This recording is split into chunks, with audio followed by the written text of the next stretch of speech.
Қабастанға хижреттен кейін Меккеде мұсылмандардың саны азайып қалды. Бірақ осы кезеңде исламға екі үлкен тұлға келіп қосылды.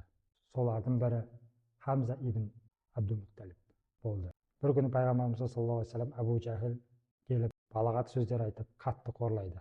Пайғамбарымыз саллаллаху алейхи вассалам бұл кезде сабыр сақтап үндемейді.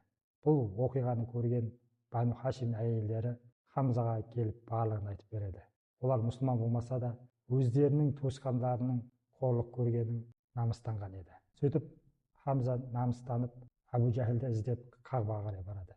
Абу Жахилді көрген бойдан садағымен басынан ұрып, басын жарады. Менің інімді неге балағаттайсың, неге қорлайсың? Мен де оның дініндемін деп ашумен айтып қалады. Кейін ойлана бастайды. Өйткені ол исламды әлі терең білмейтін. Бұның шешімі бастапқыда туыстық намыстан туған еді. Сонда да Аллаға жалбарынып, «Уа Алла, егер бұл дін ақиқат діні болса, менің жүрегімді соған бағытта. Ал егер ақиқат болмаса, менің дәл қазір жанымды ал» деп дұға етеді.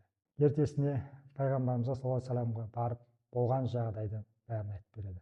Сонда Алла елшісі саллаллаху алейхи вассалам оған исламның негіздерін түсіндіреді. Пайғамбарымыздың саллаллаху алейхи вассалам сөзін тыңдаған сайын Хамзаның жүрегі иманға тола бастайды. Сөйтіп былай дейді: «Мен сенің шыншыл екеніне күмән келтірмедім.